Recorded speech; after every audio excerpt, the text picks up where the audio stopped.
저도 이제 아까 말씀드린 것처럼 그 준비한 아니 연주하느님하고 이제 같은 그 고민을 갖고서 이제 이 그 철학 부분에 대해서 조금 이제 그 살펴보게 됐는데요. 제가 이거를 막 오늘 시간이 이렇게 많지는 않으니까 막 자세하게 하긴 좀 어려울 것 같고요. 그러니까 아마 제일 지금 쟁점이 되는 게 아까 연주환이 말씀하신 것처럼 그 구성주의, 그러니까 구성주의 철학을 기반으로 한 IB 교육이 이게 기독교적이냐, 이 부분에 대한 논의가 아마 제일 뭐 핵심적인 센텐스일 것 같아요. 그래서 제가 본 책에도 분명히 이렇게 이제 사실은 진술하고 있고, 다른 선생님들이 본 책에는 어떠실지는 잘 모르겠습니다. 제가 본 책은 이제 어떤 거였냐면 국제 바칼로레아의 모든 것이라는 책이 있거든요. 혹시 그거 보시면 예, 저 책입니다. 저 두꺼운 책인데 제가 저거를 선택한 이유가 저 책이 거의 절반 정도가 IB의 역사하고 그 철학에 대한 부분들, 그 부분 돼 있고, 그 뒤에 이제 뭐 중등 관련된 교육과정, 고등 관련된 교육과정들을 이렇게 소개한 그런 책인데, 이게 보니까 일본 분이 이거 쓰셨더라고요. 근데 일본 분인데 제가 볼 때 이분 책이 우리나라에 번역이 많이 돼 있는 것 같아요. 다른 책들도 보니까. 그러면서 이제 이분은 이제 배경이 뭐냐면 일본이 국제 바칼로레 IB를 도입을 하는데 이게 뭔지를 이제 설명하려고 하는 그 시도에서 이 책을 이제 쓰셨습니다. 그 책의 내용에 보면 이렇게 써 있더라고요. 그래서 국제학교는 아이들은 현재 어른들이 상상할 수 없는 미래의 세계 속에 살아간다를 모토로 하고, 이러한 교육기관은 단지 기존의 지식을 전달하는 것이 아니라 지식을 스스로 구성한다는 구성주의 교육 철학에 바탕을 두고 있다. 이렇게 얘기를 하고 있고요. 그다음에 지식이나 기능은 배우려고 하는 자가 스스로 탐구하고 이해하고 평가하고 이를 사용하면서 사회적으로 확인하는 일련의 과정을 통해서 자신의 것을 획득해 나간다는 것. 또한 지식이나 기능은 다양한 형태로 표현되는 것으로 획일적이고 단순한 방법으로 측정될 수 없다. 그다음에 구성주의는 북유럽 여러 국가의 교육 원리로 국가 규모로 실현되어 왔고, 오늘날에는 EU, OECD, 월뱅크의 교육 방향과 일치한다. 이렇게 되어 있습니다. 그래서 뭐 이 구성주의 자체에 대해서는 뭐 여기 교육하고 전공하신 선생님들 많기 때문에 그 자체 내용보다는 이제 저는 이 구성주의가 이 철학이라고 하는 그 맥락 안에서 어떻게 발전되어 왔는가를 조금 설명을 드리면, 선생님들이 이거에 대한 어떤 위험성 또는 이 구성주의가 탄생하게 된 배경에 이해함으로써 이것이 또 갖는 타당성, 이런 부분도 이해할 수 있을 것 같습니다. 그 이제 결국은 이게 그 지식이 무엇인가에 대한 문제인 것 같아요. 그러니까 지식이라는 것이 지식이 뭐냐 이건데요. 이게 제가 요거를 이제 고민을 하다 보니까 결국은 이게 그 철학사에서, 그러니까 르네상스 이후에 이 지식이 무엇인가 하고 지식이 어디로부터 오는가, 이 두 가지 문제에 대해서 굉장한 치열한 그 철학사적 싸움이 있었습니다. 그 한 3세기 동안에 엄청난 싸움이 있었고, 그때 이제 그 두 개의 학파가 굉장히 치열하게 논쟁을 벌였는데, 주로 영국을 중심으로 한 이제 경험론, 그 다음에 이제 대륙, 독일을 중심으로 한 합리론, 이 계열로 나눠지는데요. 이 경험론은 지식은 인간에 의해서 생성되는 거다, 이제 이런 입장을 갖고 있었고요. 합리론은 지식은 인간보다 먼저 존재한다.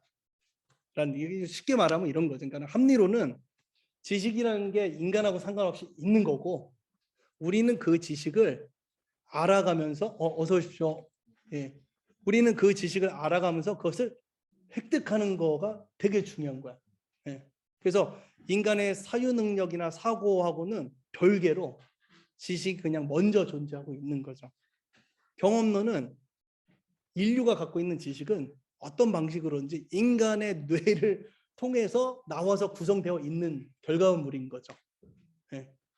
그러면은 이게 왜 그렇게 둘이가 치고받고 싸웠냐? 이제 이게 되게 중요한데, 일단은 이게 이제 르네상스 이후에 사실은 이제 막 형성되기 시작한 그 철학 사조잖아요, 둘 다. 근데 이 합리론 계열은 선생님들이 딱 들으시기만 해도 인간보다 먼저 존재하는 지식이라는 게, 이걸 보통 선험적 지식이라고 하거든요. 선험성이라고 하는데, 이것이 당시 기독교에서 받아들이기가 편한 내용이었어요. 예. 왜냐하면 지식의 원천은 사실 하나님이신데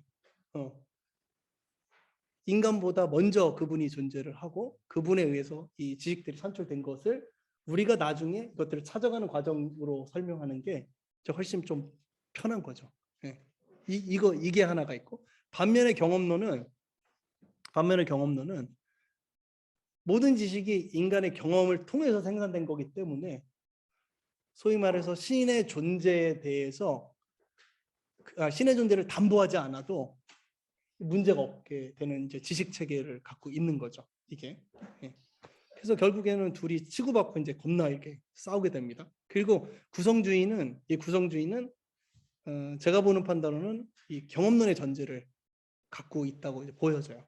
예. 앞에 진술했던 이제 내용들을 보면 어쨌든 간에 보면은 지식이라는 거는 결국 구성되는 거다 이런 입장이잖아요. 그러니까 인간에 의해서 구성되는 거다라는 입장을 기본적으로 갖고 있기 때문에 이 경험주의적인 기초적인 맥락을 갖고 있다 이렇게 이제 생각이 들고요. 이제 계속 좀 가보겠습니다. 그래서 이제 방금 전에 설명드린 것처럼 합리주의 철학은 이미 존재하는 선험성, 이거 선험성이라고 하거든요. 선험성, 그러니까 경험 이전에 있다 이런 얘기죠. 선험성 지식이 무엇인지에 대해서 관심을 갖게 하고 여기에 이미 존재하는 지식을 알아내는 유일한 도구를 이성으로 간주하는 겁니다. 그래서 이 선험적 지식의 대표적인 게 사실은 수학이에요. 네. 그 데카르트가 합리주의의 가장 대표 주자거든요. 이 오른쪽이 데카르트인데 뭐 아마 데카르트가 또 수학자이기도 하고 한데 이 선험적 지식의 가장 대표적인 학문이 이제 수학. 그러니까 수학의 원리는 인간이 만들어낸 게 아니잖아요. 그건 자연 법칙 속에 존재하는 것들이잖아요. 우리가 만들어서 갖다 넣은 게 아니니까. 그런 면에서 그렇고 그리고 이 수학적 원리를 발견해내는 것은 결국 이성. 그러니까 왜냐하면 눈에 뭐 숫자가 보이는 게 아니잖아요. 예를 들면 해가 뜨고 지는데 이게 숫자가 보이는 게 아니고 이 일정하게 떠오르는 이 해의 궤적들을 하나의 숫자로서 표현을 할 수 있으니까. 네. 그래서 어쨌든 이성을 통해서 알아낼 수 있다는 게 특징이고, 그다음에 그래서 합리주의 철학은 이성 중심, 이미 존재하는 지식 중심의 철학으로 발견했다라고 이렇게 이제 합리주의에 대해서 설명할 수 있을 것 같고요. 그러면서 뭐 보니까 이런 그 사진도 있더라고요. 그래서 불확실한 세계, 그래서 과학이다. 예, 하여간 이런 내용들. 그 다음에 아까 말씀드린 것처럼 선험성을 전제하는 철학은 신의 존재를 무리감 없이 받아들이게 되는 이제 면들이 존재하죠. 그래서 이제 이 경험주의가 사실은 기독교하고 상당히 많이 이제 싸우게 되는 면들이 있고요. 반면에 이제 경험주의는 지식이 인간에 의해서 구성되는 걸로 받아들이는 거죠. 그러니까 지식 자체가 인간의 경험을 통해서 나온 것이라고 보는 거죠. 그래서 예를 들면 합리주의는 인과관계, 그러니까 여러분 인과관계가 있잖아요. 인과관계. 원인이 있으면 결과가 있다. 이거를 선생님들은 어떻게 생각하세요? 이게 어디에 있는 거라고 보이세요? 그러니까 예를 들면 비가 왔더니 땅이 젖었다. 그러면은 비가 오니까 땅이 젖었다라고 하는 그 원인과 관계가 과연 우리의 사고 안에 있는 것이냐, 아니면 자연 세계가 작동되는 하나의 원리냐. 이 부분이 사실은 이제 되게. 근데 이제 선업에서 이 합리주의는 인과관계라는 거는 우리하고 상관없는 자연계의 법칙으로 이제 보는 반면에 흉 같은 사람들은 인과관계도 인간의 일종의 습관으로 보는 거예요. 습관. 네. 필연적 관계가 없다 이렇게 보는 거죠. 그러니까는 비가 왔을 때 땅을 젖었어. 그랬더니 그거를 그거를 많은 데이터를 통해서 보다 보니까 비가 오면은 땅이 젖는다 이렇게 본 거지. 이게 필연적 관계는 없다고 보는 거죠. 그러니까 예를 들어 그래서 이제 휴미 많이 얘기했던 게 무슨 닭 우화가 있어요. 예를 들면은 닭이 있는데 주인이 먹이를 가지러 와. 그랬더니 그러니까 종이 치니까 주인이 먹이를 가지러 왔던가요? 그리고 또 종이 치니까 먹이를 갖다 줬어. 그래서 종이 치면 먹이를 준다. 이렇게 생각을 굳건히 믿고서 이걸 하나의 법칙으로 받아들였는데 어느 날 종이 쳤더니 목이 잘렸다. 이제 그렇게 설명을 하는 거죠. 이게 그러니까 우리가 믿는 어떤 인과관계라는 게 이제 경험주에서는 그 정도의 필연성을 갖고 있는 것이 아니고 이게 아직 일어나지 않은 않았을 뿐이지 전혀 다른 방식의 이변이 일어날 수도 있는 거다. 예, 라고 얘기를 하면서 결국에는 지식이라는 건 인간의 경험 속에서 만들어지는 거다. 뭐 이제 이렇게 얘기를 한 거죠. 그래서 보면 경험론은 공증이 필요 없대. 언제 이사 가야 될지 모르는 석방설이. 이건 좀 나중에 얘기하겠습니다. 왜냐하면 이제 이 경험론과 또 이 합리론이 각각 또 이제 문제성이 있는데 그거를 다 하는 날은 아니니까 오늘은. 그래서 이제 보면은 이 경험주의는요. 경험주의는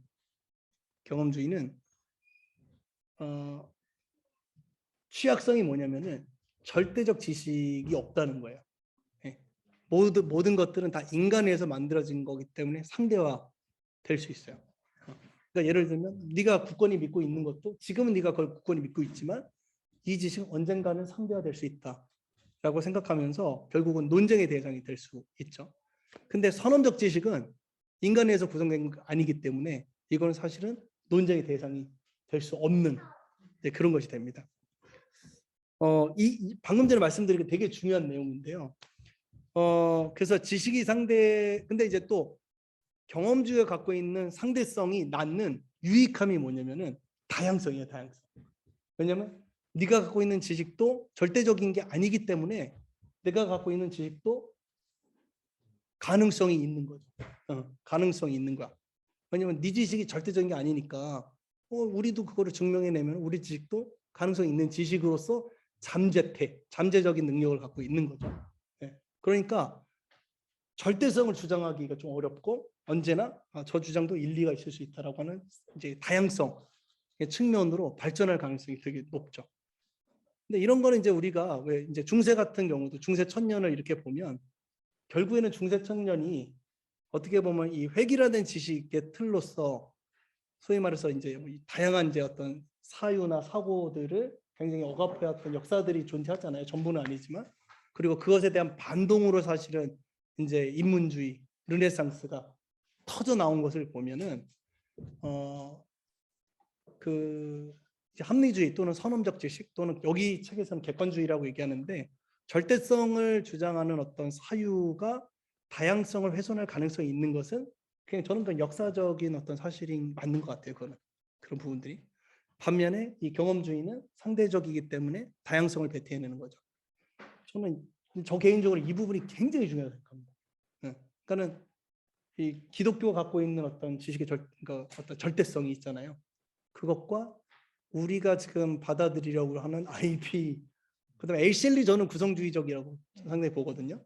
그 다양성, 그것이 기독교인에서 어떻게 포섭이 되는가가 이게 저는 굉장히 중요한 기독교 전체 문제라고 사실 생각하거든요. 그러면서 특정 사람 또는 시대가 옳다고 여겨졌던 것들도 다른 사람, 다른 시대에는 그런 것으로 바뀌어질 수 있다.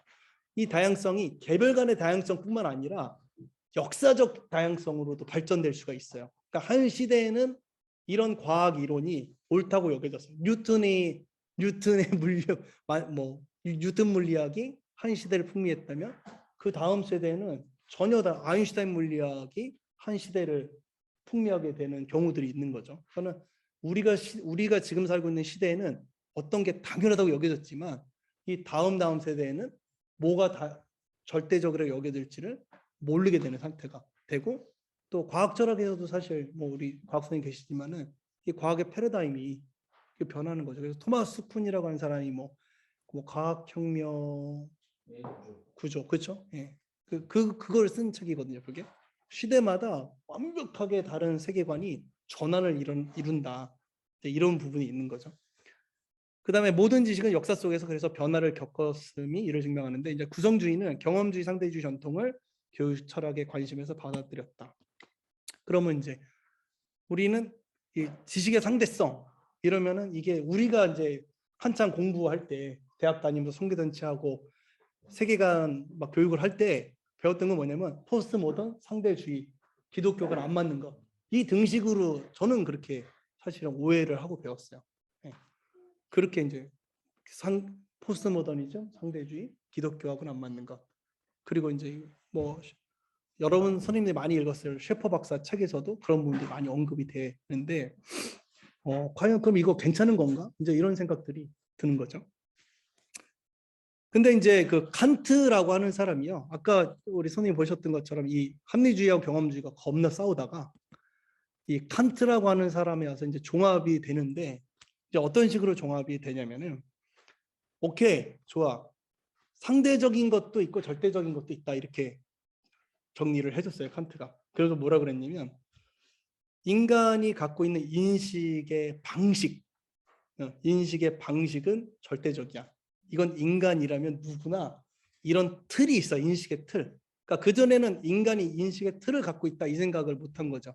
이 메타적으로 그러니까 인간의 생각을 생각하는 생각이 없었던 거죠. 근데 칸트가 이걸 딱 정리를 순수이성 비판에서 인간은 그러니까 어떤 이 감각 자료들을 받아들여서 생각을 정리해내는 그 틀이 있다. 이렇게 그걸 밝혀낸 책이 순수이성 비판인데요. 그리고 인간은 이 틀에 의해서만 지식을 구성할 수 있다라고 하면서 이제 12가지 범주를 막 얘기를 해요. 그거를 다 오늘 얘기를 할 수 없고. 근데 그 틀 안에서는 사람마다 다르게 평가할 수 있다라는 부분들을 또 같이 얘기를 하고, 그 다음에 인간이 갖고 있는 틀이라는 게 볼 수 있는 한계가 딱 있고 이 틀 너머는 볼 수 없다. 이렇게 얘기를 했어요. 그러니까 간단히 설명하면 인간은 틀을 갖고 있고 이 틀 안에서 사유를 할 수 있을 뿐 틀 너머에 있는 초월적, 그러니까 트랜스젠덴탈 이렇게 얘기하거든요. 초월적 영역에 대해서는 인간은 알 수 없다. 이렇게 정리를 딱 해줍니다. 그러니까는 모든 것이 경험을 통해서 온다고 했던 경험주의는 인간의 틀 안에서 생성되는 지식의 범주에서는 자기 몫을 갖게 됐고, 이것을 넘어서는 그것 자체, 이 틀이라고 하는 그것 자체에 대해서는 선험적이기 때문에 합리론이 지분을 갖고 가게 되고요. 종교는 이 그러니까 틀은 선험적인 거, 틀에 의해서 발생되는 것은 경험적인 지식, 또 틀을 넘어서는 초월적 영역은 종교의 영역으로 이 딱 정리를 이제 딱 해주게 되는 거죠. 그러니까 그 전까지는 이 합리론과 경험론을 둘러싼 교회와 과학과 사회과학 이런 것들이 치열하게 싸우다가 이 칸트의 이 정리로 인해서 각자 영역을 나눠 갖게 됩니다. 그래서 틀을 통해서 나온 거는 경험적 지식, 틀 자체는 선험적인 것, 틀을 넘어서는 건 종교. 이렇게 해서 나눠서 갖게 돼요. 근데 이제 신학사에서는 이 칸트를 되게 비판하는 게 뭐냐면 이제 셰퍼드 이거를 되게 비판하는데 뭐냐면 이렇게 틀을 나누면서 종교를 초월적인 영역, 인간의 이성을 넘어서는 영역으로 칸트가 나눠줬기 때문에 세상이 이제는 종교에 대해서 관심을 갖지 않고 오로지 내세적인 것, 우리가 알 수 있는 영역에 대해서만 집중을 하게 됐고 점차 교회는 세상으로부터 밀려나서 종교의 영역으로 국한돼 버렸다. 이게 이제 사실 이제 뭐 기독교에서 일반적으로 이제 칸트를 비판할 때 하는 이제 비판인데 뭐 이 부분은 다양하게 우리가 더 깊이 얘기를 할 수 있어요, 사실은. 그러면 칸트가 그걸 나눠주지 않았다면 어떻게 됐을까? 그러면 여전히 중세에 누리던 어떤 교회 권력을 계속 누릴 수 있었겠느냐라는 부분. 오히려 반대 얘기도 있죠. 오히려 과학이 결국엔 초월 영역까지 넘어와서 완전히 이거를 다 그러니까 유물론적으로 해석을 했을 거다는 영역도 있고, 이거는 사실은 이제 뭐 좀 평가를 하기 나름인데 어쨌든 칸트가 요걸 이렇게 정리를 이제 해줍니다. 이걸 정리를 이제 해주게 되죠. 그러니까 절대적인 건 틀, 그다음에 상대적인 건 그걸 틀을 통해서 나온 지식, 초월적인 건 다른 영역 이제 합니다. 그래서 칸트는 인간의 이성은 보편성을 가지고 있다고 했고, 즉 합리적인 것이라는 것은 적어도 인간끼리는 절대적 권위를 갖는다는 거. 왜냐하면 우리는 다 같은 틀을 갖고 있기 때문에 경험이 서로 다르다고 해도 서로 치열하게 대화를 하고 맞춰가다 보면 어느 수준에서는 합리를 어떤 객관을 이룰 수 있다라는 게 칸트 얘기고, 그렇다고 인간에게 절대적으로 보이는 것이 실제로 절대적인 것은 아니다. 네. 인간의 이성은 한계를 가지고 있고 그 한계를 넘어서는 절대적 진리의 영역이 존재한다. 그래서 이거를 물자체라고 얘기를 하거든요. 그래서 인간이 범접할 수 없는 물자체의 영역. 그래서 사실은 칸트가 이제 순수 이성 비판을 썼지만 실천 이성 비판에서는 절대적 영역이 존재할 수밖에 없는 이유를 이제 논증한 게 이제 실천 이성 비판이라는 책이거든요. 그 책의 그대로의 내용이 거의 사실은 C.S. 루이스의 순수이성 아니야 순전한 기독교 1, 2편 그러니까 그 챕터 1, 2에 나와 있는 내용이 그게 칸트가 실천이성 비판에서 한 거예요. 그래서 인간이 왜 양심을 갖고 있냐, 왜 절대적으로 옳고 그른 것이 있을 수밖에 없는가를 할 때 C.S. 루이스가 하나님의 성품으로부터 그걸 끌고 오죠. 예, 그런 이제 얘기들을 쭉 하고요. 그래서 인간은 그 물 자체의 영역에서는 도달할 수 없다라고 하면서 저는 개인적으로 진리한 게 그러니까 진리는 절대적이지만 인간은 상대적이다라는 겁니다. 그래서 그러니까 이제 진리를 추구해가는 그러니까 절대적 진리를 추구해가는 인간의 방향성이 되게 중요하고 하지만 인간끼리는 서로 절대적인 것을 주장하기 것은 쉽지 않다라는 부분이죠. 그래서 결국은 절대적 진리를 통해서 계속해서 모색해가는 방식, 이 방식이 되게 중요하고 이게 이제 소크라테스도 사실은 이 부분을 되게 중요하게 여겼거든요. 그래서 그 당시에 소피스트들을 되게 비판했던 이유가 뭐냐면 소피스트들은 논쟁을 하는데 이기려고 논쟁을 하는 거였어요. 상대편을 이기려고. 근데 소크라테스 얘기한 건 뭐냐면 너와 내가 만나서 내가 알고 있는 부분과 네가 알고 있는 부분을 서로 맞춰가면서 아레테라고 얘기를 했는데 더 높은 수준의 진리를 쫓아가는 상호의 일부일 뿐이지 너나 나나 절대적인 걸 갖고 있는 것은 아니다. 그래서 네가 갖고 있는 걸 내놓고 내가 갖고 있는 걸 내놓아서 서로 비어있는 부분이 무언지를 통해서 계속해서 절대적으로 상승해 가야 된다. 이게 이제 소크라테스의 얘기여서 그래서 소크라테스가 너 자신을 알라라고 얘기할 때 네가 모른다는 것을 알아라 라고 계속 얘기를 한 거죠. 네가 안다고 소위 말해서 막 까부는데 너 일단은 알아야 될 거는 네가 모른다는 것이 있다는 사실을 알아야 된다라는 이제 그게 사실 소크라테스의 주요 얘기고 근데 문제는 이제 그거를 이제 권력자들한테 했기 때문에 돌아가신 걸로 네 조금 더 빨리 나가겠습니다. 그래서 이제 여기서 이제 두 가지 결론 내릴 수 있을 것 같습니다. 하나는 아까 방금 전에 설명드린 거죠. 이제 칸트 이후에 이제 초월적 영에 관심 두지 말자 하고 또 하나는 이게 한 부류로 가고요. 또 하나는 인간의 이성은 그러니까 겸손하게 가는 부류는 칸트의 사상을 통해서 겸손하게 갈 수 있는 부류는 인간의 이성은 한계를 가지고 있는 것이고 그러니 초월적 영역에 대해서는 함부로 이야기하지 말까.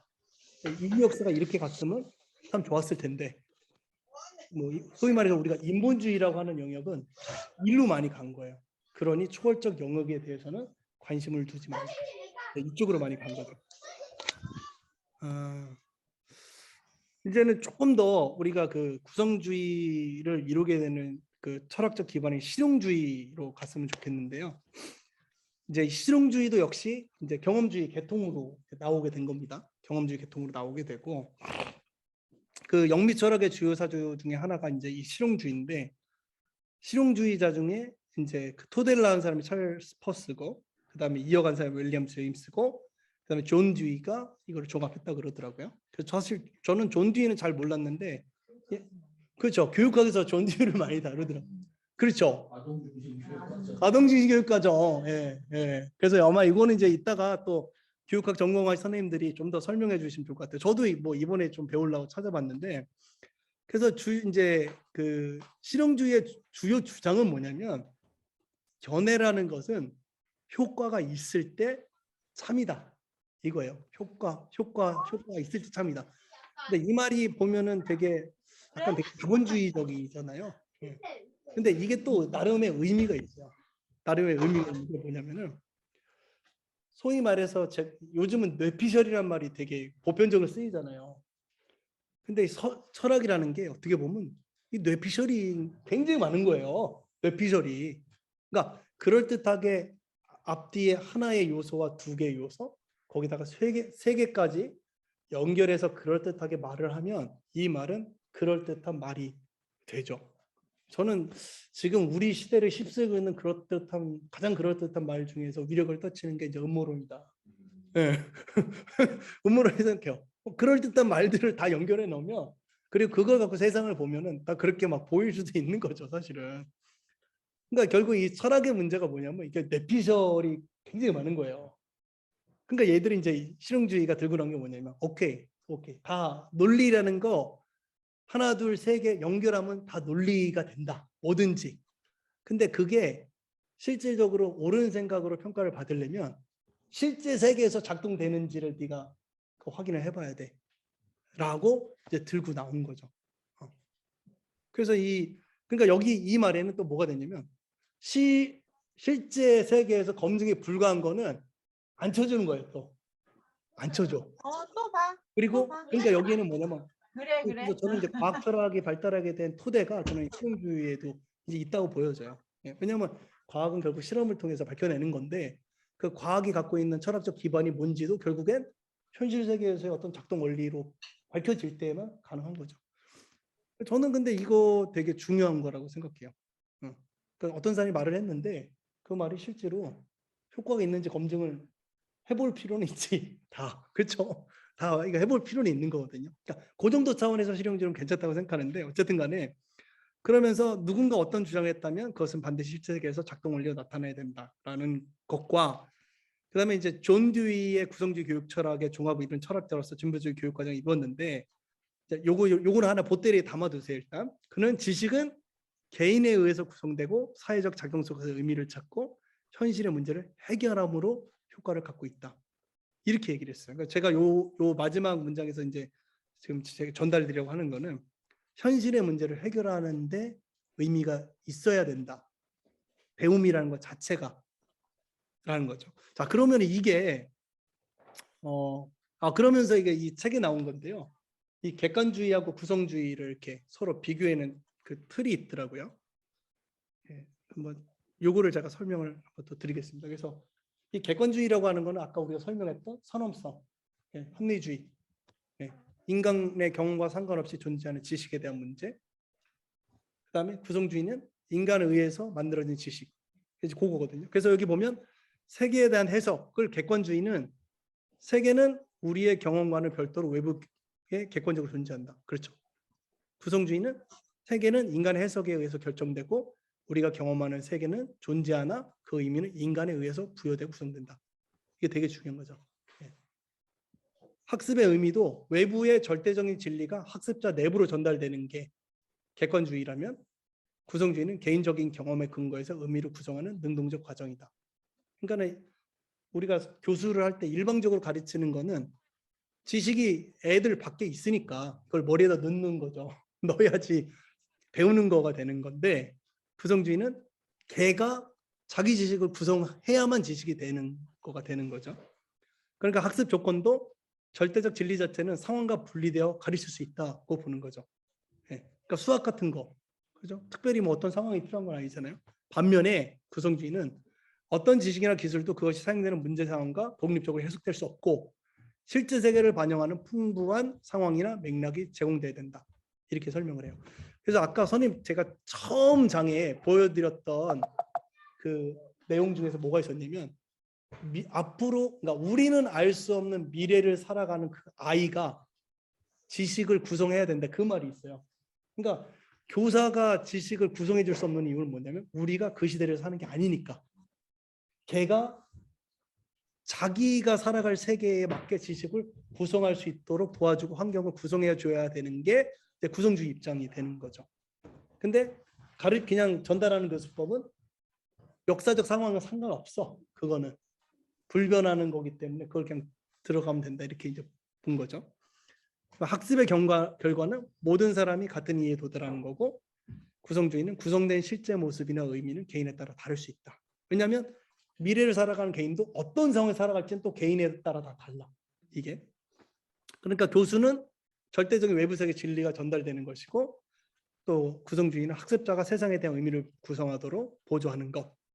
교육의 목적도 이제 효율적으로 어떻게 전달할지가 중요하지만 구성주의는 그 아이가 이걸 어떻게 의미 있게 받아들여서 자기 걸로 체화하느냐 이 문제로 가고 수업 중심도 교수자가 지식을 갖고 있는 객관주의는 전달해야 되고 그게 아니라 학습자가 구성을 해야 된다는 의미에서는 학습자 중심이 되는 거고 뭐 이제 이런 내용들 교수의 역할이 전달자냐 그 다음에 보조자냐 그 다음에 교수 설계가 결정된 내용을 효과적으로 전달하는 거냐 학습 그 아이를 중심으로 효과가 일어나도록 돕는 거냐 그 다음에 초점도 사실이어야 하냐 지식의 전이냐 뭐 등등의 그럼 교수 방법도 강의로 하느냐 토론으로 하느냐 이게 이제 여기서 쫙 갈라지는 이제 것들이 있는 거죠. 조금 이제 쉬시죠. 조금 피곤하시죠? 그죠? 지금 너무 많은 데이터가 지금 들어가셔서 잠깐 쉬시에 차 한잔 하시고, 예. 제가 그래서 지금부터 이제 철학적 배경을 그냥 쭉 드렸는데 조금 이제 편안하게 쉬시면서 제가 그러면 이게 IB하고 어떻게 연결되는가 그 부분 한번 제 얘기를 한번 해보도록 하겠습니다. 자, 이 IB를 보니까 이제 저도 참 무식하지. 바칼로레아라 그래서 저는 프랑스하고 연관이 돼 있는 줄 알았어요. 근데 연관이 많지 않더라고요. 근데 또 공부하다 보니까 연관이 또 있더라고요. 그 교류를 또 했더라고요. 그래서 보니까는 이게 이제 스위스에서 시작을 했어요. 그래서 제가 이 부분에 되게 은혜를 받았어. 스위스 제네바에서 시작한 거. 네. 그래서 이게 보니까 이 제네바라는 데가 이 칼빈 종교 개혁이 일어난 도시잖아요. 소위 말해서 우리나라 성시화 운동의 모체가 되는 데가 스위스 제네바예요. 그래서 이 제네바라는 데가 이제 이 강대국들 사이에 끼어 있는 작은 나라잖아요. 그러니까는 사실 그때 종교개혁 당시에 뭐 개신교를 선택하든지 구교를 남겨 하든지 이런 것들이 단순히 신앙적인 어떤 순수한 마음에서 선택된 게 아니고 그 당시에 정권을 갖고 있던 애들이 개신교의 정신이 더 유리하면 개신교를 받아들이고 구교가 더 좋으면 구교를 받아들이는 이런 게 상당히 더 많이 있었던 거예요. 물론 이 큰 틀에는 저는 하나님의 섭리가 당연히 있다고 생각을 하죠. 예를 들면 일본 애들이 개신교를 진짜 지독하게 박해를 해가지고 거의 씨를 말려버렸잖아요. 그 이유가 물론 뭐 어떤 영적인 부분도 있겠지만은 일본이 갖고 있는 어떤 무력 중심의 그 정치 이데올로기. 그래서 제가 일본에 이제 선교 가면 되게 재미있는 게 우리나라는 어디를 가면 대부분 이제 책을 들고 있어요. 동성들이 책을 뭐 세종대왕님 무슨 학교에도 가면 늘 책을 들고 있는 분들이 이렇게 있는데 일본은 어느 마을에 가자면 늘 사무라이가 칼을 차고 있어요. 진짜 제가 보니까 칼을 딱 차고 있더라고요. 그러니까 이게 일본이라는 나라 자체가 다 무력으로 평정이 된 거예요. 칼로. 근데 우리나라는 물론 전쟁도 있었지만은 상당히 인문주의 정통이 강해. 그래서 계속 논쟁. 그러니까 싸움은 끊이지가 않죠. 계속 말싸움을 하는데 일본 애들은 그냥 칼로 벽 버리면 끝나는 거잖아요. 네가 죽든 내가 죽든 칼로 벽 버리면 죽는 거잖아요. 그러니까 이런 것처럼 이 스위스 제네바라는 데가 강대국 막 독일 막 밑에 이탈리아 막 이쪽은 독일 이쪽 프랑스 이쪽인가요? 프랑스 막 이렇게 강대국 사이에 있다 보니까 얘들이 일종의 이 종교 중립국처럼 되어 있다가 결국에는 이제 개신교도들이 막 몰려가는 나라가 이제 구교의 박해가 없는 나라가 된 거죠. 그래서 이때 이제 칼빈이 이제 제네바에 가게 되고 이 칼빈을 종교개혁을 따라서 그 여러 나라에서 개신교도들이 막 몰려옵니다. 스위스 제네바에. 근데 이 몰려온 사람들이 지금으로 보면 종교개혁의 어떤 주체자들이지만 실제로 보면은 난민이에요.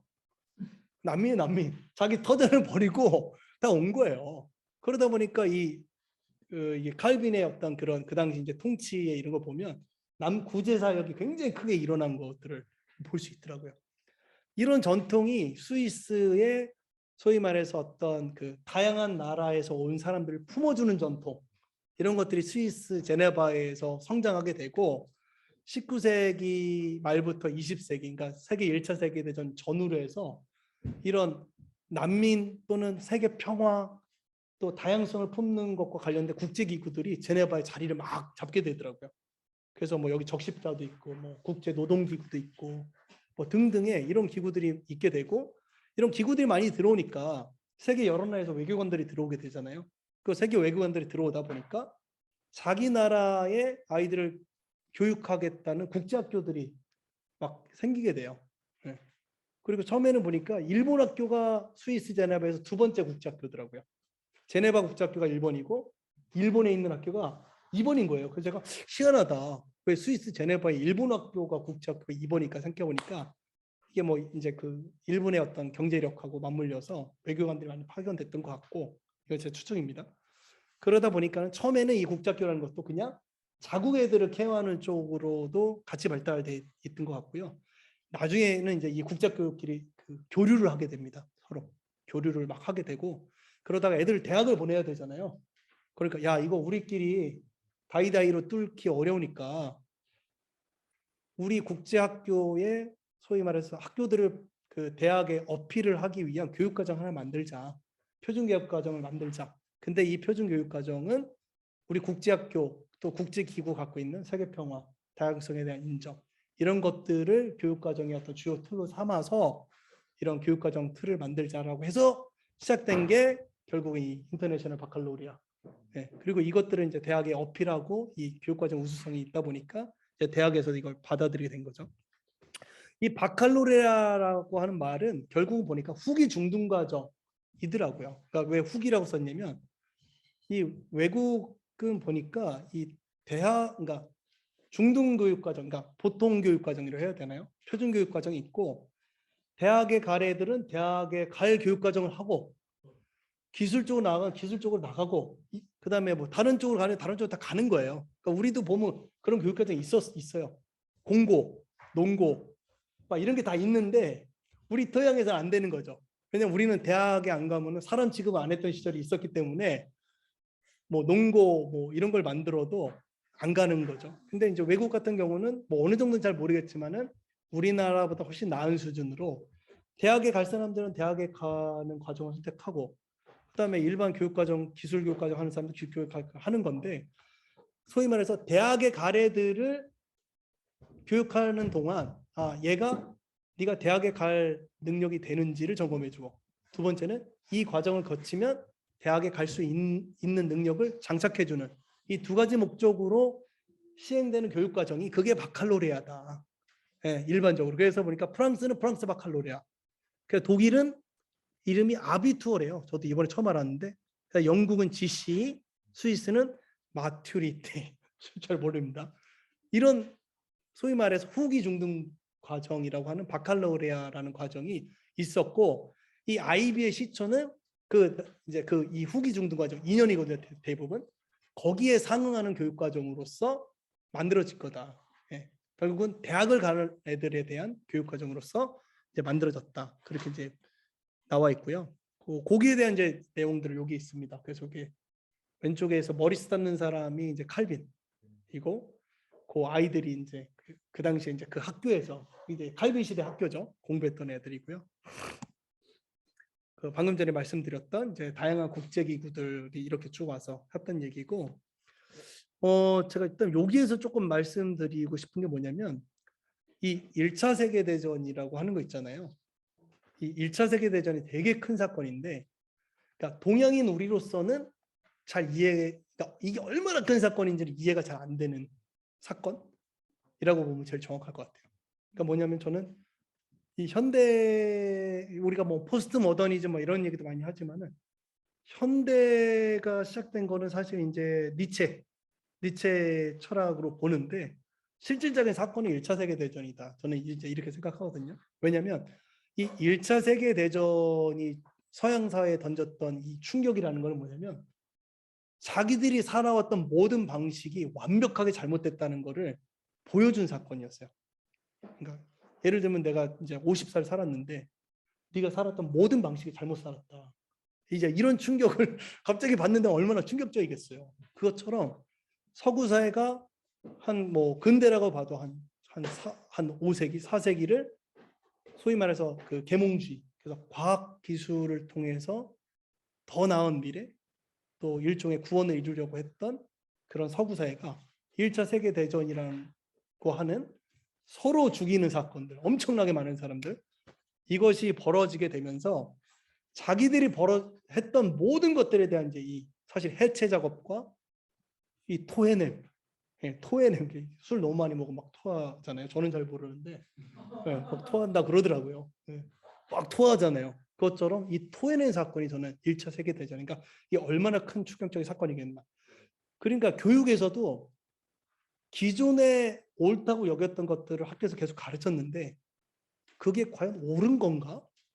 라는 퀘스천이 들기 시작하고 야 우리가 갖고 있는 거 그냥 전달하는 거 이거 옳은 거 아닌 것 같아. 우리가 우리 미래도 책임을 못 졌는데 애들 미래 어떻게 책임지냐. 이런 이제 사고적 전환이 이제 일어나게 됐다고 저는 이제 보여지더라고요. 네.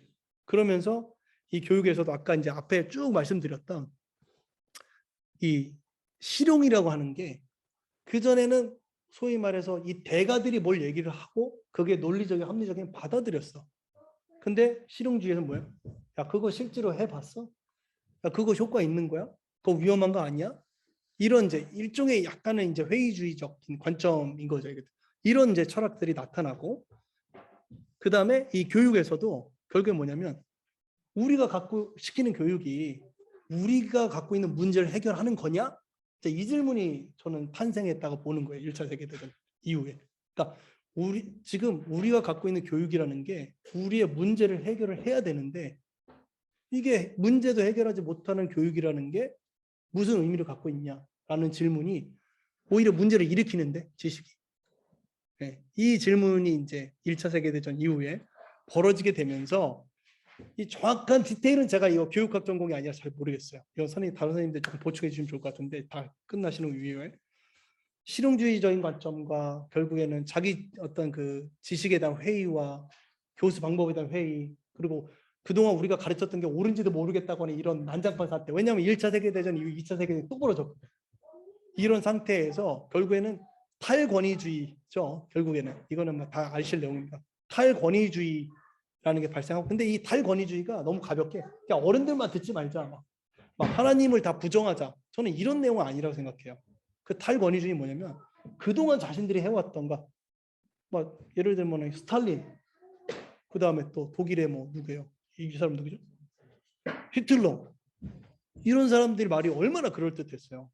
권위가 있고 실질적으로 권력도 갖고 있었고, 이런 사람들 얘기를 다 듣고 했던 모든 것들이 사실은 이게 인간을 죽이고 말살하는 쪽으로 왔기 때문에 이 탈권위의 가장 핵심적인 내용은 저는 이거라고 봐요. 이 부분. 그러니까 이제 저는 이게 교육에서도 되게 중요한데, 그러니까 인류 역사에서 그 서양 근대가 현대가 하려고 했던 탈권위가 뭔지 하고, 그 다음에 우리가 얘기하려는 실제 정말 좋은 권위가 뭔지를 어떻게 잘 전달할 것인가의 문제에 이제 굉장히 세련됨이 필요한 거죠. 그러면 얘는 이미 화났어. 이미 화가 겁나 나가지고 모든 권위 다 부정하겠다고 그렇게 지금 화가 나서 싸우려고 하는 상태고, 우리는 네가 아버지를 못 만나서 그래. 진짜 아버지를 만나야 되는데, 근데 얘는 아버지 아자만 들어도 싸울 기세야 지금. 저는 세상과 지금 기독교가 이런 상태라고 보여지거든요. 근데 이제 교회가 이 새끼 말고 네가 아버지를 부인해? 이제 이렇게 혼내기 시작하면 어차피 아버지 없이 살았는데 뭐가 문제야? 이렇게 이제 가는 어떤 좀 문제점이 있는 거죠 지금 사실은. 그래서 1차 세계대전이라고 하는 이 이벤트가 결국에는 교육학에서 상당히 많이 영향을 준 게 아닌가. 그러면서 저는 이제 중요한 게 국제학교, 아까 얘기했던 제네바에 있는 국제학교들이 이 구성주의를 받아들이게 된 배경도 이 국제학교들의 원천이 국제기구에 있잖아요. 이 국제기구는 소위 말해서 국제의 분쟁을 해결하기 위한 것들이잖아요. 대부분. 네, 국제 분쟁 해결하기 위해서 모인 사람들이다 보니까 당연히 거기에는 다양성의 존중과 상대성이 존재할 수밖에 없죠. 네. 그러다 보니까 이 사람들이 이 구성주의를 받아들이는데 그렇게 불편하지 않았을 거라는 생각이 들어요. 근데 저는 실질적으로 그 당시에 있던 기독교적인 배경을 갖고 있던 국제학교가 이걸 어떻게 믹싱했는지는 잘 모르겠어요. 그건 자료가 없더라고요. 그건 저는 그 부분이 우리의 몫이 아닌가라는 이제 생각을 좀 하고 있었고요. 그래서 이제 그 현대 사상이 공유하는 세 가지를 꼽아보면 권위주의에 대한 비판적 태도, 그다음에 전체보다는 개인을 중시하는 입장. 왜냐하면 국가를 위해서 이른다고 했는데 알고 봤더니 지도자들은 다 살고 젊은 애들만 죽었다 이거죠. 전쟁을 했더니 가미가제 특공제를 했는데 후방에 있는 늑다리들은 다 있고 젊은 애들만 다 죽었다. 이런 반성이 지금 된 거거든요. 그러니까 전체를 위해서 뭘 한다. 이거를 극도로 싫어하는 거예요, 사실. 네. 그러니까 우리 애들도 그렇잖아요. 전체를 위해서 뭐 하는 거 굉장히 싫어하잖아요. 저는 이 사상적 맥락이 여전히 있다고 보는 거죠. 근데 저거는 여기에는 정당성도 있다. 정당성 없는 거 아니다. 그럼 어떻게 이거를 우리가 개인을 중시하면서 전체를 가느냐, 이거 되게 중요한 문제고, 그 다음에 고정불변하는 실체에 대한 회의적 시각. 들어보니까 사람 말이라는 게 맞는 것 같지만 다 틀리더라. 이런 거. 그러니까는 뭔가 얘기를 할 때 의심부터 하게 되는. 실제로 이제 가르치기도 하고 독일에서는. 그다음 상대주의 이것이고요. 그다음에 현대 사상의 출현에 대한 가장 큰 책임이 1, 2차 세계대전에 있다. 그 현대 사상은 인간의 폭력성을 드러낸 거대한 전쟁의 사상적 원인을 밝히고 이를 극복하려는 시도이다.